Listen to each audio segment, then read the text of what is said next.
Hi, welcome back to my channel. Today I'm going to be reading some more from Pride and Prejudice by Jane Austen. So let's get started. This is the book.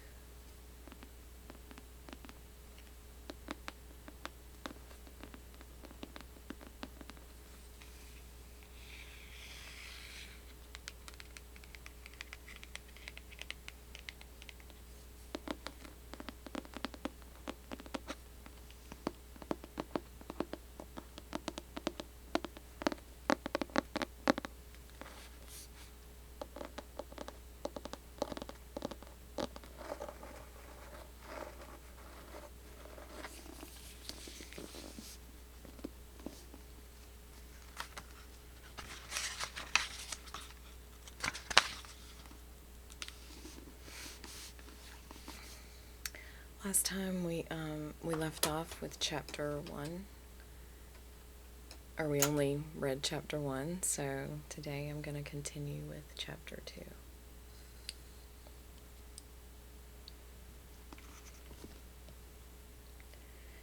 Mr. Bennet was among the earliest of those who waited on Mr. Bingley. He had always intended to visit him, though the last always assuring his wife that he should not go. Until the evening after the visit was paid, she had no knowledge of it. It was then disclosed in the following manner. Observing his second daughter employed in trimming a hat, he suddenly addressed her with, "I hope Mr. Bingley will like it, Lizzie." "We are not in a way to know what Mr. Bingley likes," said her mother resentfully, "since we are not to visit." "But you forget, Mamma," said Elizabeth, "that we shall meet him at the assemblies, and that Mrs. Long has promised to introduce him." "I do not believe Mrs. Long will do any such thing. She has 2 nieces of her own. She is a selfish, hypocritical woman, and I have no opinion of her." "No more have I," said Mr. Bennet, "and I am glad to find that you do not depend on her serving you." Mrs. Bennet designed not to make any reply, but, unable to contain herself, began scolding one of her daughters. "Don't keep coughing so, Kitty, for heaven's sake. Have a little compassion of my nerves. You tear them to pieces." "Kitty has no discretion in her coughs," said her father. "She times them ill." "I do not cough for my own amusement," replied Kitty fretfully. "When is your next ball to be, Lizzie?" "Tomorrow fortnight." "Aye, so it is," cried her mother. "And Mrs. Long does not come back till the day before, so it will be impossible for her to introduce him, for she will not know him herself." "Then, my dear, you may have the advantage of your friend, and introduce Mr. Bingley to her." "Impossible, Mr. Bennet, impossible, when I am not acquainted with him myself." "How can you be so teasing?" "I honor your circumspection.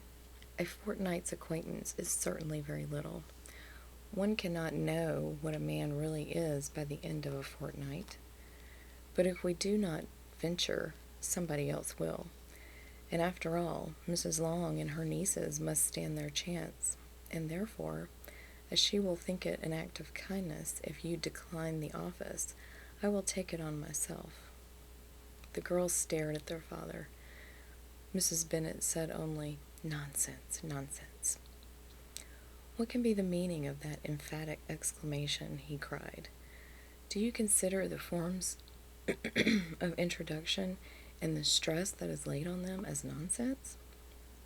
"I cannot quite agree with you there. What say you, Mary? For you are a young lady of deep reflection, I know, and great read books, and make extracts." Mary wished to say something very sensible, but knew not how. While Mary is adjusting her ideas, he continued, "Let us return to Mr. Bingley." "I am sick of Mr. Bingley," cried his wife. "I am sorry to hear that. But why did not you tell me so before?" If I had known as much this morning, I certainly would not have called on him. It is very unlucky, but as I have actually paid the visit, we cannot escape the acquaintance now." The astonishment of the ladies was just what he wished, that of Mrs. Bennet perhaps surpassing the rest, though when the first tumult of joy was over, she began to declare that it was what she had expected all the while. "How good it was in you, my dear Mr. Bennet, but I knew I should persuade you at last. I was sure you loved your girls too well to neglect such an acquaintance. Well, how pleased I am, and it is such a good joke, too, that you should have gone this morning, and never said a word about it till now. Now, Kitty, you may cough as much as you choose," said Mr. Bennet, and as he spoke, he left the room, fatigued with the raptures of his wife. "What an excellent father you have, girls," she said, when the door was shut. "I do not know how you will ever make him amends for his kindness, or me either, for that matter. At our time of life, it is not so pleasant, I can tell you, to be making new acquaintances every day. But for your sakes, we would do anything. Lydia, my love, though you are the youngest, I dare say Mr. Bingley will dance with you at the next ball." "Oh," said Lydia stoutly, "I am not afraid, for though I am the youngest, I'm the tallest." The rest of the evening was spent conjecturing how soon he would return Mr. Bennet's visit, and determining when they should ask him to dinner. Chapter 3. Not all that Mr. Bennet, however, with the assistance of her 5 daughters,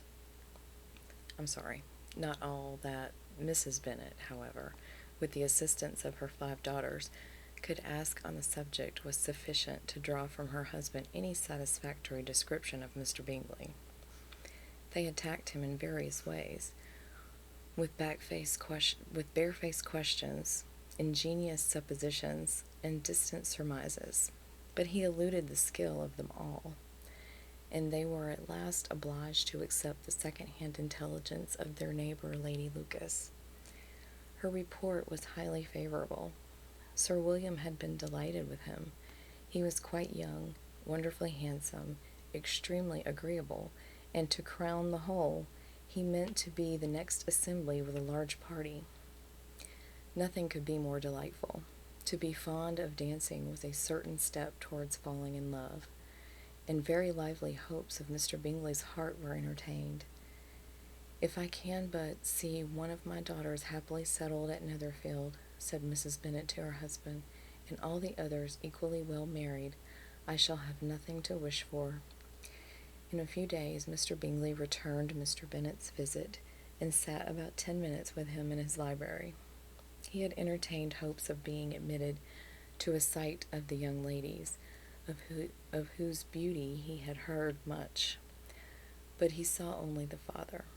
The ladies were somewhat more fortunate, for they had the advantage of ascertaining from an upper window that he wore a blue coat and rode a black horse. An invitation to dinner was soon afterwards dispatched, and Mrs. Bennet had already planned the courses that they were to do credit her housekeeping, when an answer arrived which deferred it all. Mr. Bingley was obliged to be in town the following day, and consequently unable to accept the honor of their invitation, etc. Mrs. Bennet was quite disconcerted. She could not imagine what business he could have in town so soon after his arrival in Hertfordshire, and she began to fear that he might be always flying about from one place to another, and never settled at Netherfield as he ought to be. Lady Lucas quieted her fears a little by starting the idea of his being gone to London only to get a large party for the ball, and a report soon followed that Mr. Bingley was to bring 12 ladies and 7 gentlemen with him to the assembly. The girls grieved over such a number of ladies, but were comforted the day before the ball by hearing that, instead of 12, he had brought only 6 with him from London, his 5 sisters and a cousin. And when the party entered the assembly room, it consisted of only 5 altogether: Mr. Bingley, his 2 sisters, the husband of the eldest, and another young man. Mr. Bingley was good-looking and gentlemanlike.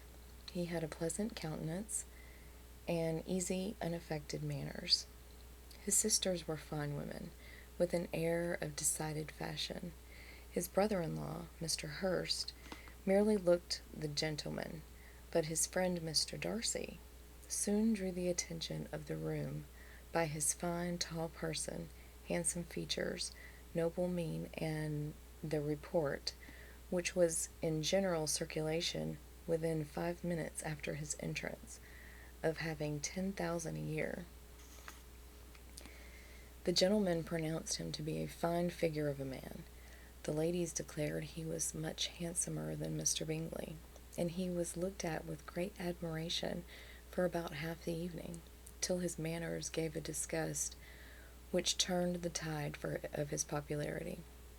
For he was discovered to be proud, to be above his company, and above being pleased, and not all his large estate in Derbyshire could then save him from having a most forbidding, disagreeable countenance, and being unworthy to be compared with his friend. Mr. Bingley had soon made himself acquainted with all the principal people in the room. He was lively and unreserved, danced every dance, was angry that the ball closed so early, and talked of giving one himself at Netherfield. Such amiable qualities must speak for themselves. What a contrast between him and his friend! Mr. Darcy danced only once with Mrs. Hurst, and once with Miss Bingley, declined being introduced to any other lady, and spent the rest of the evening in walking about the room, speaking occasionally to one of his own party. His character was decided. He was the proudest, most disagreeable man in the world, and everybody hoped he would never come there again. Amongst the most violent against him was Mrs. Bennet, whose dislike of his general behavior was sharpened into particular resentment by his having slighted one of her daughters. Elizabeth Bennet had been obliged, by the scarcity of gentlemen, to sit down for two dances, and during part of that time Mr. Darcy had been standing near enough for her to overhear a conversation between him and Mr. Bingley, who came for the dance for a few minutes to press his friend to join it. "Come, Darcy," he said, "I must have you dance. I hate to see you standing by yourself in this stupid manner. You had much better dance." "I certainly shall not. You know how I detest it, unless I am particularly acquainted with my partner. At such an assembly as this, it would be insupportable. Your sisters are engaged, and there is not another woman in the room whom it would not be a punishment to me to stand up with." "I would not be so fastidious as you are," cried Bingley. "For a kingdom, upon my honor, I never met with so many pleasant girls in my life as I have this evening, and there are several of them, you see, uncommonly pretty." "You are dancing with the only handsome girl in the room," said Mr. Darcy, looking at the eldest, Miss Bennet. "Oh, she is the most beautiful creature I ever beheld. But there is one of her sisters sitting down just behind you, who is very pretty, and I dare say very agreeable. Do let me ask my partner to introduce you." "Which do you mean?" And turning around, he looked for a moment at Elizabeth, until, catching her eye, he withdrew his own, and coldly said, "She is tolerable, but not handsome enough to tempt me, and I am in no humor at present to give consequence to young ladies who are slighted by other men. You had better return to your partner and enjoy her smiles, for you are wasting your time with me." Mr. Bingley followed his advice. Mr. Darcy walked off, and Elizabeth remained with no very cordial feelings toward him. She told the story, however, with great spirit among her friends, for She had a lively, playful disposition which delighted in anything ridiculous. The evening altogether passed off pleasantly to the whole family. Mrs. Bennet had seen her eldest daughter much admired by the Netherfield party. Mr. Bingley had danced with her twice, and she had been distinguished by her sisters. Jane was as much gratified by this as her mother could be, though in a quieter way. Elizabeth felt Jane's pleasure. Mary had heard herself mentioned to Miss Bingley as the most accomplished girl in the neighborhood, and Catherine and Lydia had been fortunate enough to be never without partners, which was all that they had yet learned to care for at a ball. They returned, therefore, in good spirits to Longbourn, the village where they lived, and of which they were the principal inhabitants. They found Mr. Bennet still up, with a book. He was regardless of time, and on the present occasion he had a good deal of curiosity as to the event of an evening which had raised such splendid expectations. He had rather hoped that all his wife's views on the stranger would be disappointed, but he soon found that he had a very different story to hear. "Oh, my dear Mr. Bennet," as she entered the room, "we have had a most delightful evening, a most excellent ball. I wish you had been there. Jane was so admired, nothing could be like it. Everybody said how well she looked, and Mr. Bingley thought her quite beautiful, and danced with her twice." "Only think of that, my dear. He actually danced with her twice, and she was the only creature in the room that he asked a second time. First of all, he asked Miss Lucas. I was so vexed to see him stand up with her, but, however, he did not admire her at all. Indeed, nobody can, you know. And he seemed quite struck with Jane, as she was going down the dance. So he inquired who she was, and got introduced, and asked her for the two next. Then, two third, he danced with Miss King, and the two fourth with Maria Lucas, and the two fifth with Jane again, and the two sixth with Lizzie, and the Boulanger." "If he had had any compassion for me," cried her husband impatiently, "he would not have danced half so much. For God's sake, say no more of his partners. Oh, that he had sprained his ankle in the first dance?" "Oh, my dear," continued Mrs. Bennet, "I am quite delighted with him. He is so excessively handsome, and his sisters are charming women. I never in my life saw anything more elegant than their dresses. I dare say the lace upon Mrs. Hurst's gown—" Here she was interrupted again. Mr. Bennet protested against any description of finery. She was therefore obliged to seek another branch of the subject, and related with much bitterness of spirit and in some exaggeration the shocking rudeness of Mr. Darcy. "But I can assure you," she added, "that Lizzie does not lose much by not suiting his fancy, for he is a most disagreeable, horrid man, not at all worth pleasing, so high and so conceited that there was no enduring him. He walked here, and he walked there, fancying himself so very great, not handsome enough to dance with. I wish you had been there, my dear, to have given him one of your set-downs. I quite detest the man." Alright, that is the end of chapter 3. So we did chapters 2 and 3, and we will continue next time. I thank you for spending some time with me, and hope you have a lovely evening. Bye.